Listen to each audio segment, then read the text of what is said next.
우리는 성탄절을 통해서 이런 이 본문을 많이 정하고 설교도 하고 듣기도 하고 또 우리 신약성경 앞부분에 있기 때문에 성경을 읽으면서 이 부분은 외우다시피 다 할 겁니다. 이런 말씀이 우리에게 어떤 말씀으로 핵심이 되어지느냐, 오늘 제목에서 잘 가르쳐 주셨듯이 18절에서 일러주고 있습니다. 18절, 예수 그리스도의 나심은 이러하니라.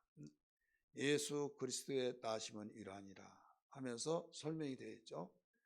왜 이 내용을 가르쳐 주고 있느냐, 예수 그리스도가 그냥 하늘에서 툭 떨어져 나온 것이 아니라 하나님께서 말씀으로 계신 하나님의 아들, 하나님이시고 세상을 만드신 그분이, 하나님 품에 함께 계셨던 그분이 이 상에 오셨는데 유대인들은 메시아 사상을 기다리고 사모하고 있잖아요. 그래서 어제 아침에 말씀드렸던 것처럼 예수 그리스도의 계보에 대해서 말씀드렸어요. 너희들이 예수 그리스도의 메시아를 기다리고 있지만 이미 났다, 이것을 선포하고 있는 거죠. 1장 1절에서 17절까지. 한마디로 유대인들은 메시아 사상이 워낙 강합니다. 왜? 그들의 희망이고 그들의 놀라우신 사건이에요. 왜 그런가 하면 자기들이 정죄에 대해서 다 죽게 되는데 메시아가 오면 산다 이거죠.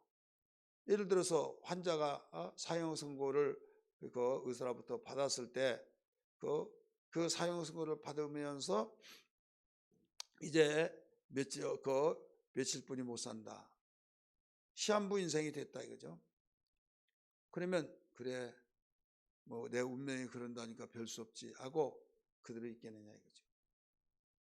무슨 처방이 있지 않느냐 할 때 그동안은 없었는데 선지자가 나타나서 메시아가 오신다, 그분이 오시면 우리의 죄를 다 해결해 주셔서 우리는 살 수 있다 이거예요.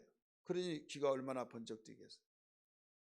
살려고 몸부림친데 처방약이 없다고 했을 때 여기에 살 수 있다, 살 수 있다, 그게 뭐냐? 귀가 쫑긋하면서 그 불이 번쩍번쩍 눈 튀기는 눈으로 찾아보면서 여기에서 들은 결과 메시아가 오면 산다 이거죠. 메시아. 그 메시아가 오면은 우리는 살 수 있다.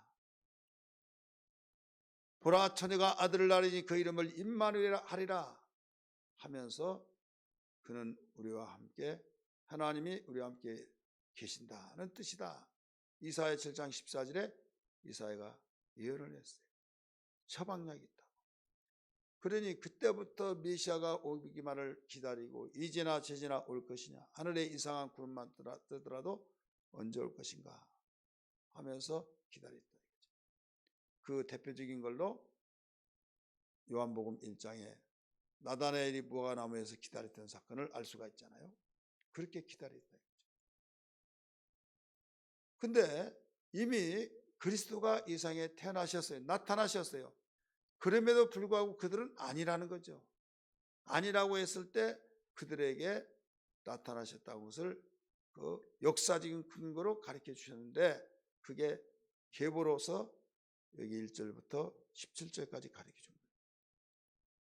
아브라함의 자손으로부터 계속 아브라함이 이삭을 낳고 하면서부터 쭉쭉쭉 하면서 그리스도가 태어나신 것은 아브라함의 그들의 조상이니까 거기서부터 시작된 겁니다. 시작하면서 낳고 하면서 포로 전까지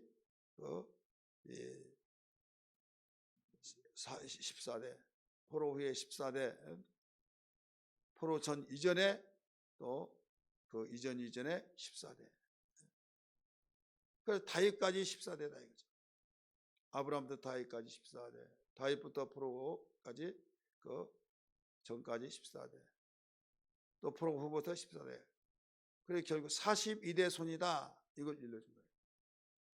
너희들이 그렇게 기다렸던 메시아는 42대 손으로, 아브라함의 우리 조상 42대 손으로 이미 태어났다, 나타났다 이거예요. 안 믿으니까 이걸 확실하게 일러줘서 믿으라는 거죠. 그리스도라고 하는 이 사실을 얼마만큼 열망하고 있는가 하면 이스라엘은 복음 증거하기 어렵다. 그런데요, 이스라엘에서 선교사 사역하고 오신 분 이야기 들었어요. 뭐라고 하면 다른 말 할 필요가 없대요. 예수는 그리스도다.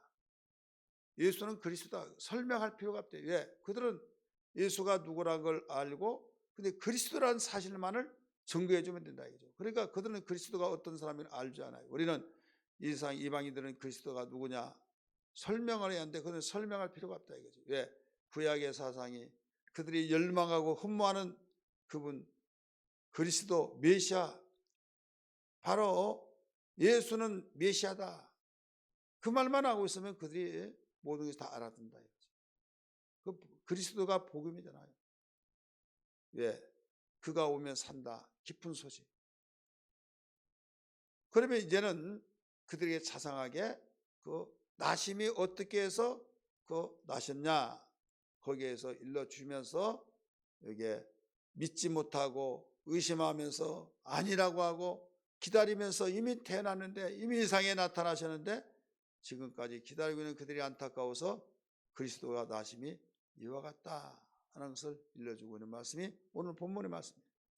그러면 어떻게 나타나시느냐 나심이 어떻게 되느냐 요셉의 정혼자에게 동거하기 전에 성령으로 잉태되었다 이렇게 18절에 가르쳐주고 있습니다. 우리는 정혼인데 약혼으로 바꿔놨어요. 예, 정혼제가 없다 보니까 이해하라고. 근데 여러분 약혼이 아니라 정혼이에요. 정혼이 더 성경의 원뜻이 살아난 겁니다. 근데 이제 오늘날 그 정혼이 뭐야 그런 사람이 있을까봐 약혼을 바꾸는데 약혼은 어떤 것이 있는가 하면 그 혼전이 성행하는 그런 비율이 많죠. 정혼은 그렇지 않습니다. 이미 정혼은 부모가 태어나면서부터 조금 자라면서 마음에 들면 집 아들하고 우리 딸하고 우리 결혼시킵시다. 그래서 마음이 맞으면 그럽시다. 그러면 거기에 정혼이 되는 거예요. 그러면서 모든 사람 증인들을 세워놓고 약혼 반지 끼워주듯이 정혼의 증표를 주면서 이제 증인들이 세워져요. 그러니까 누가 그 넘보지도 않고 누구의 정혼자야 양가의 가정에서 키웁니다. 때 묻지 않도록 키우고 다른 사람이 넘보지 않도록 키우고 또 오직 나는 누구하고 결혼할 사람이다 라고 하면서 결혼식 하기 전까지는 절대 어떤 동거를 할 수 없다. 그런데 느닷없이 여기에 배가 불어오르더라 이거죠.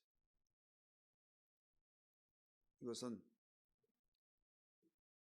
다른 남자를 봐서 그렇지 않나.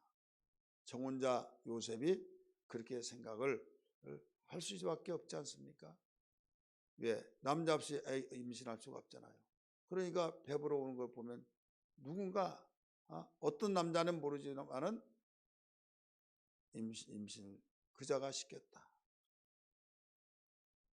그렇기 때문에 요셉은 화가 나기도 하고 모든 걸 파괴시키면서 깽판을 부리면서 책임을 묻고 법적 모든 것을 물을 수도 있는데 워낙 사람이 어려운지라 성경에 보니까 어려운지라 그 생애를 내가 완전히 망치면 안 되겠지.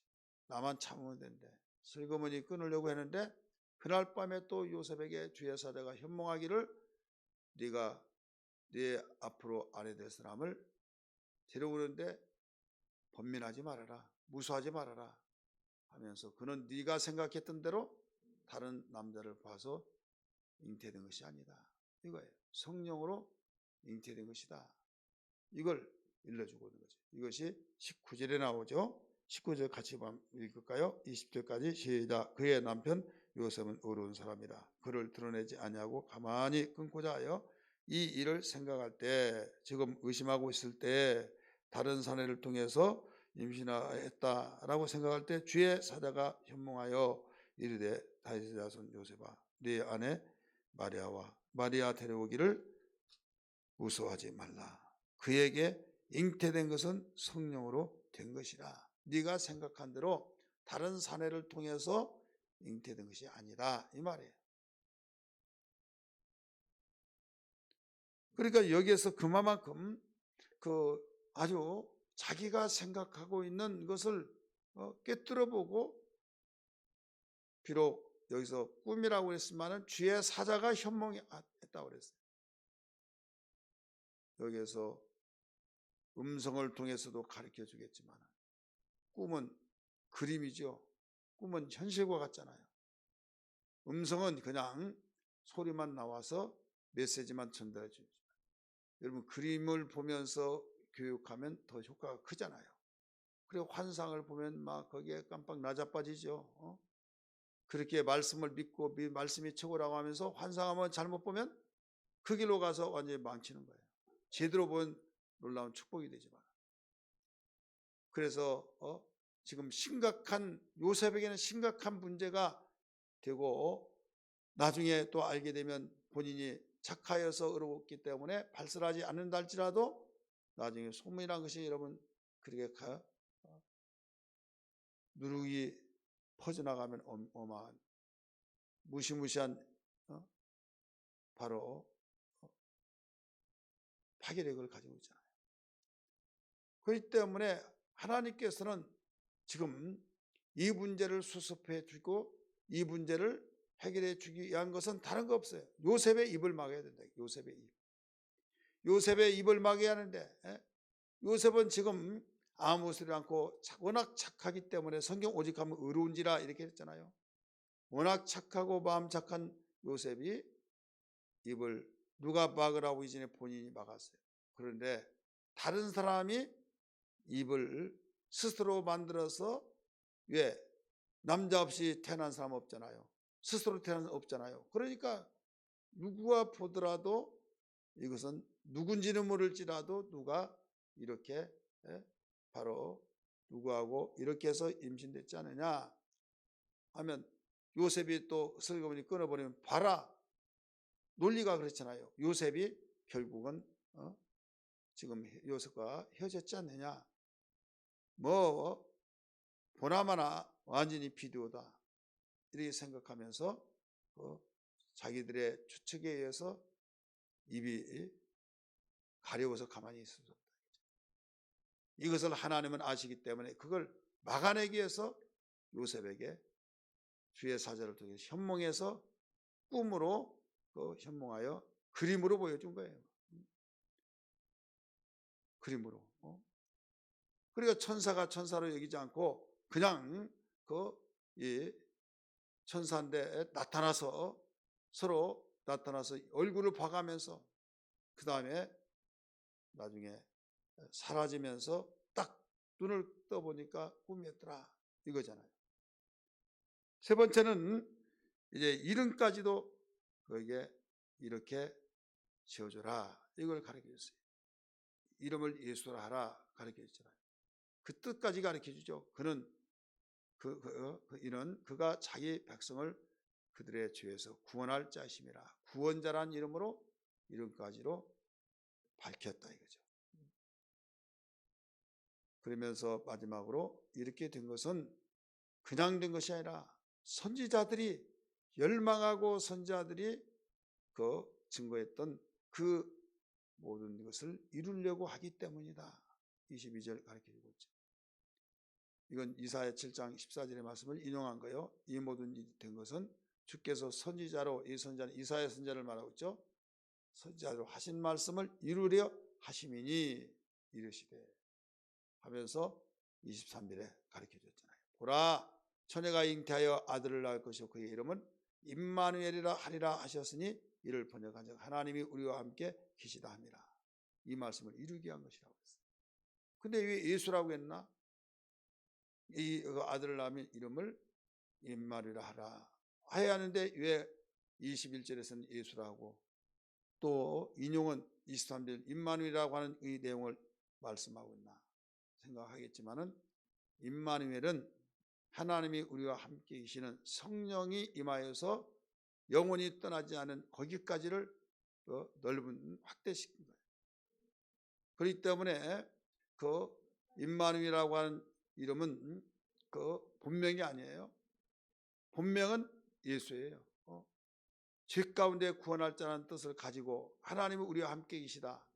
함께 거하시는 그 놀라운 우리의 삶 속에서 주인이 되어 주시고 왕이 되어 주시고 또 모든 걸 통치하셔서 힘 있는 아버지와 함께 살면 가정이 그의 생애가 행복하듯이 만왕의 왕이신 하나님이 우리와 함께 계신다고 얼마나 큰 축복이냐 이거죠. 그래서 여기에 요셉에게 이 내용을 일러준 거예요. 그래서 동침하기 전까지는 절대로 예수님이 나기 전까지는 동침하지 않았다 이렇게 가르쳐줬죠. 그렇기 때문에 이건 누가 뭐라고 한다 할지라도 요셉이 본인이 증거하고 있어요. 그 다음에 하나님이 이것을 증거해 주시고 성경이 증거하고 있다. 여러분 성경은 정확하게 기록하고 있잖아요. 모든 이방인들의 경계는 좋은 것만 다 기록해 놨어요. 좋은 것만. 그런데 성경은 정확하게 기록하기 때문에 다윗이 허점이 뭐였어요? 우리아의 아내를 자기 아내로 만들었던 거죠. 그게 오게티예요. 그럼에도 불구하고 사실이기 때문에 하나님이 전지하시기 때문에 당신의 말씀에 이건 너무 부끄러운 일이다 해서 유다가 자기 며느리하고 가까이에서 아들을 낳았다. 이런 일들.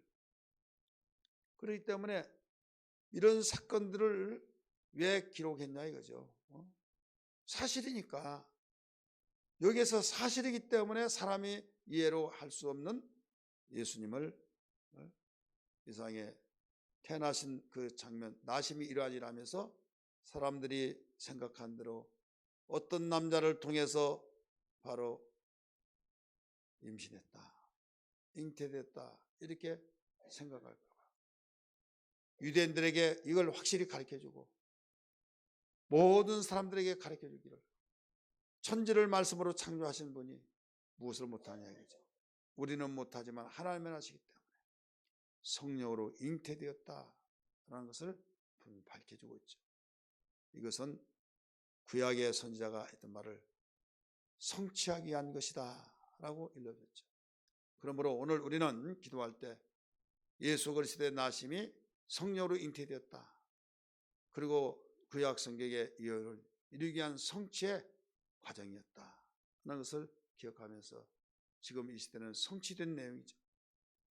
그러므로 이 말씀이 어떤 우리에게 소망을 주느냐, 예수의 이름에서 가르쳤듯이 구원자가 되어주시고 우리와 함께 하셔서 우리는 세상에 눈에 보이지 않지만 주님이 우리와 함께 하셔서 두려워하지 않고 놀라지 않고 가장 행복하고 어려운 가운데서도 우리는 절망치 아니하고 승리의 삶을 살아가고 있다는 걸 믿으시길 바랍니다. 그리고 두 번째는 우리는 어떤 가운데서도 하나님의 말씀은 반드시 이루어진다고 하는 사실을 여기서 잘 보여주고 있죠. 이 말씀 붙들고 기도하는 아침 되기를 주의 이름으로 축원합니다. 같이 주여 부르며 기도하겠습니다. 주여 주여 주여. 하나님 아버지 기도합니다. 좋으신 아버지 저희들에게 귀한 시간 주셔서 우리에게 일러주신 말씀 하나님 저희들을 붙들고 살아가기에 부족함도록 도와주시고 아버지 무엇보다도 주의 성령의 삶이 되어지게 하여 주옵소서. 하나님 말씀은 반드시 예언하면 이루어진다는 것을 일러주셨던 것을 볼 수 있었고 예수 그리스도의 나심은 사람들이 태어나는 과정이 아니라 온전히 주여 성령으로 잉태되어서 주여 주님 태어나셨다는 것을 우리에게 일러주셨습니다. 이것은 선자 이사야로 하신 말씀 예언을 이루게 한 것이었고 우리 인간을 구원시키기 위한 목적이었다는 것을 일러주셨습니다. 하나님 그러므로 저희들 하나님 말씀을 믿고 의지하고 주여 저희들 말씀을 따라서 생활하고 소망 중에 즐거워하며 살게 도와주시기를 원합니다. 어떤 처지 형편에 있든지 간에 하나님 우리를 구원하여서 하나님의 자녀가 되게 하시고 우리는 이제 하나님의 자녀가 되어서 하나님과 함께 살아가고 하나님과 함께 영원히 아버지여 주여 저희들을 주님 함께 살 수 있는 특권 속에서 산다고 하는 것이 얼마나 귀한 축복인지 영광스러운 귀한 축복 받게 하신 은혜를 감사합니다. 이 믿음이 우리에게 고백이 되게 하시고 이 믿음이 우리를 지배하고 다스려서 항상 행복한 하나님의 감사거리가 풍성해지게 도와주시기를 원합니다. 영광 받아 주옵소서.